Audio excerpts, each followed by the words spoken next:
ونسلم على رسوله الكريم أما بعد أعوذ بالله من الشيطان الرجيم بسم الله الرحمن الرحيم فتولى فرعون فجمع كيده ثم أتى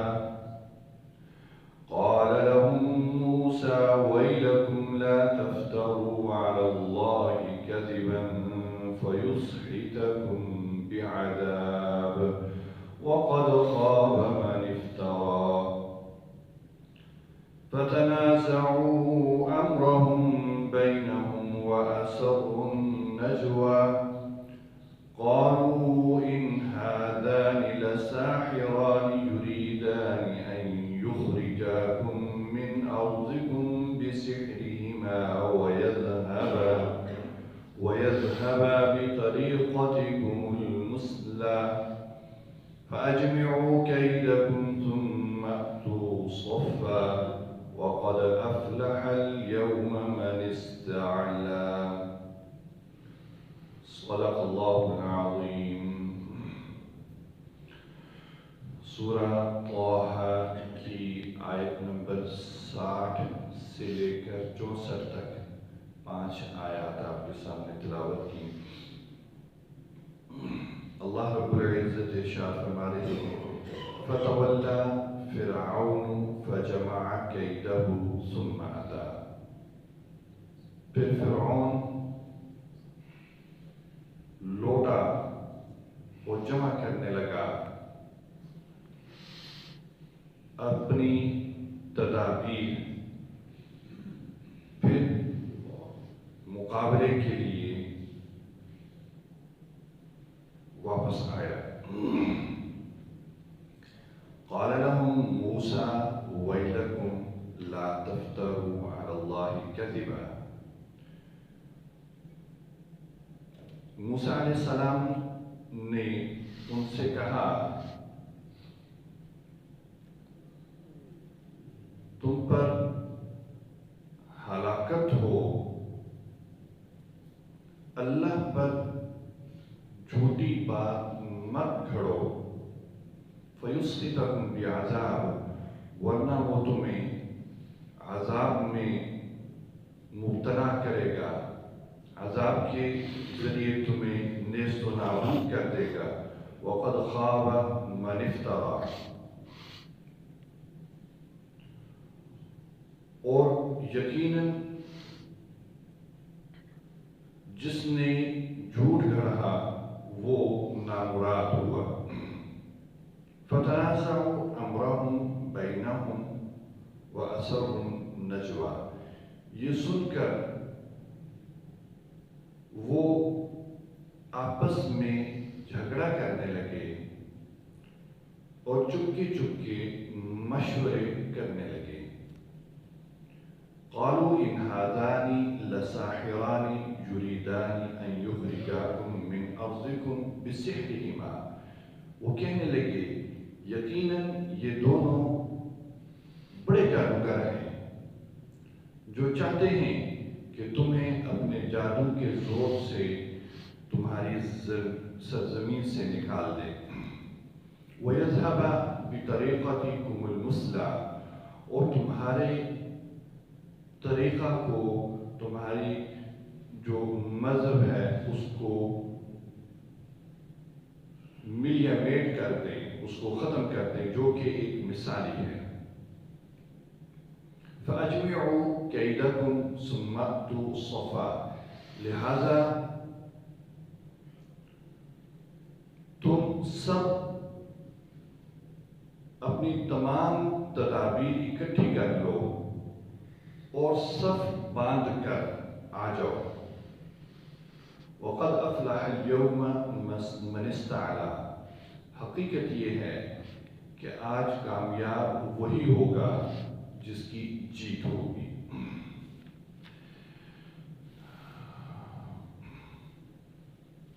گزشتہ آیات میں اللہ رب العزت نے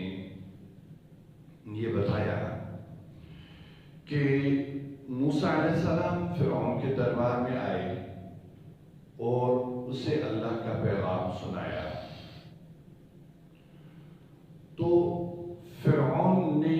موسیٰ علیہ السلام پر کچھ اعتراضات کیے، کچھ سوالات کیے،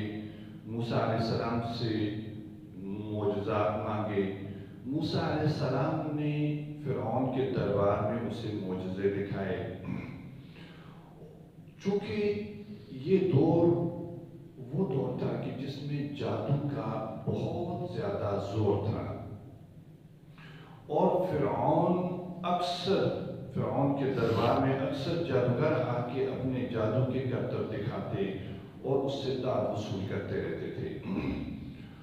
اور فرعون ان چیزوں کی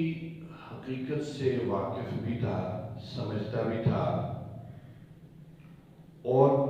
لوگ ان چیزوں کے عادی تھے، ان چیزوں کو مانتے تھے۔ چنانچہ اللہ رب العزت نے موسیٰ علیہ السلام کو معجزات بھی اس طرح ہی کے دیے، اور جب موسیٰ علیہ السلام نے فرعون کے دربار میں اسے اپنے معجزات دکھائے، تو چونکہ فرعون جادو کی حقیقت سے واقف تھا، جو اس کے سامنے شعبے پیش کیے جاتے تھے ان کو سمجھتا تھا وہ، تو جب اس نے موسیٰ علیہ السلام کے معجزے دیکھے تو وہ ڈر گیا، اور اسے یہ بات تو اسے سمجھ آ گئی کہ یہ جادو سے اوپر کی کوئی چیز ہے، یہ وہ جادو نہیں ہے جو کہ جادوگر آ کر یہاں پر دکھاتے ہیں اور داد وصول کرتے ہیں، یہ وہ چیز نہیں ہے۔ چنانچہ اس وجہ سے وہ خوف میں بھی مبتلا ہوا، اور اس نے موسیٰ علیہ السلام سے یہ کہا کہ تم اپنے زور سے میری حکومت اور سلطنت، اپنے جادو کے زور سے میری حکومت اور سلطنت ختم کرنا چاہتے ہو۔ چنانچہ اس نے موسیٰ علیہ السلام سے کہا کہ ہم بھی تمہارا جادوگروں کے ذریعے مقابلہ کریں گے۔ موسیٰ علیہ السلام نے اس کے چیلنج کو قبول کیا، وقت جگہ طے ہو گئی، تو فرعون اب جادوگر اکٹھے کرنے کے لیے نکلا۔ آج کی آیات میں جو بیان کیا گیا ہے اس کا خلاصہ آپ کے سامنے میں پیش کرتا ہوں کہ موسیٰ علیہ السلام سے مقابلہ جب طے ہو گیا، وقت طے ہو گیا، تو فرعون نے پورے ملک سے بہترین جو جادوگر تھے ان کو اکٹھا کرنا شروع کیا۔ روایات کے مطابق بعض روایات میں آتا ہے 70,000 اور بعض روایات میں آتا ہے 33,000۔ تو اس طرح یہ جادوگر اس نے اکٹھے کیے، اور ان جادوگروں کو بڑا لالچ بھی دیا اور ان کو ڈرایا دھمکایا بھی۔ ان کو لالچ یہ دیا کہ اگر تم موسیٰ علیہ السلام کو شکست تم نے دے دی تو تم میرے خاص مقرب بن جاؤ گے، اور بہت سے انعامات و اکرامات کی اس نے لالچ دی ان جادوگروں کو۔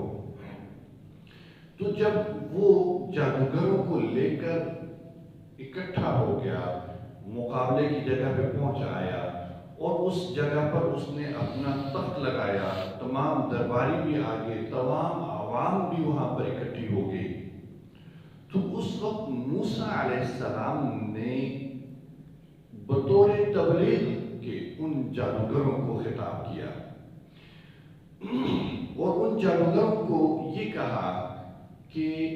دیکھو اللہ کے اوپر جھوٹ مت باندھو،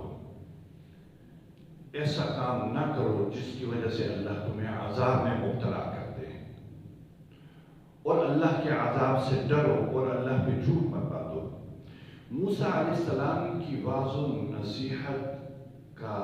جادوگروں پر یہ اثر ہوا کہ وہ اپنے ارادے میں متزلزل ہو گئے، ان کے اندر ایک ڈر اور خوف ان کے اندر پیدا ہو گیا، اور ان میں آپس میں اختلاف ہو گیا، وہ آپس میں اختلاف کرنے لگے، اور ایک بات پر وہ اکٹھے نہیں ہو رہے تھے، اور آپس میں انہوں نے سرگوشیاں شروع کر دی۔ لیکن فرعون کا پیچھے سے خوف تھا،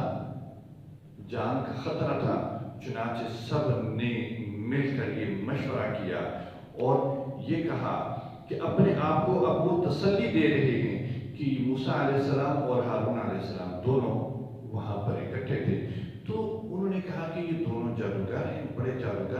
اپنے جادو کے زور سے تمہیں یہاں سے نکالنا چاہتے ہیں۔ تو آج سب متفق ہو جاؤ اور متفق ہو کر ان کے خلاف ہم اپنا وار کریں گے۔ اور اپنا جو طریقہ تھا اس کو یہ کہتے تھے کہ یہ بہت اچھا طریقہ ہے جس طریقے پہ ہم چل رہے ہیں۔ چنانچہ انہوں نے یہ کہا کہ ہم سب اکٹھے آئیں گے، اس طرح آئیں گے کہ سب ایک صف میں کھڑے ہوں گے، ایک صف میں سب کھڑے ہوں گے اور یکدم ایک ہی دفعہ میں ہم سب اپنا وار پیش کریں گے۔ تو جب انہوں نے ایک اپنا وار انہوں نے کیا اور اس پہ انہوں نے کہا کہ جب ہم اپنا وار پیش کریں گے تو موسیٰ علیہ السلام اس کا مقابلہ نہیں کر سکیں گے اور ہم جیت جائیں گے، اور جو جیتے گا وہی کامیاب ہوگا۔ آج کی آیات میں اللہ رب العزت نے یہی بتایا کہ فَتَوَلَّا فِرْعَوْنُ فَجَمَعَ كَيْدَهُ ثُمَّ أَتَىٰ، فرعون وہاں سے موسیٰ علیہ السلام سے بات کر کے ہٹا اور اس نے اپنے تمام جادوگروں کو اکٹھا کر لیا اور اکٹھا کر کے ان کو لے آیا۔ قال لهم موسى ويلكم لا تفتروا على الله كذبا فيسحتكم بعذاب وقد خاب من افترى۔ تو موسیٰ علیہ السلام نے ان جادوگروں کو خطاب کرتے ہوئے فرمایا کہ ایسا نہ کرو، اللہ کے اوپر جھوٹ نہ باندھو ورنہ وہ تمہیں سخت عذاب میں مبتلا کر دے گا۔ فتنازعوا امرهم بينهم واسروا النجوى، موسیٰ علیہ السلام کی بات سن کر وہ متزلزل ہوئے اور وہ ایک دوسرے کے ساتھ بات کرنے لگے، اختلاف پیدا ہو گیا اور سرگوشیاں کرنے لگے۔ اور پھر انہوں نے کہا قالوا ان هذان لساحران يريدان ان يخرجاكم من ارضكم بسحرهما ويذهبا بطريقتكم المثلى، کہ موسیٰ علیہ السلام اور ہارون علیہ السلام یہ بڑے جادوگر ہیں، اپنے جادو کے زور سے تمہاری سرزمین پر قبضہ کرنا چاہتے ہیں اور تمہارے دین کو اور تمہارے طریقے کو ختم کرنا چاہتے ہیں۔ فَأَجْمِعُوا كَيْدَكُمْ ثُمَّ أَتُوا صَفًّا، ہم صف باندھ کر آئیں گے اور صف باندھ کر ہم یکدم اپنا وار کریں گے۔ وَقَدْ أَفْلَحَ الْيَوْمَ مَنِ اسْتَعْلَىٰ، اور جو جیتے گا وہ کامیاب ہو جائے گا۔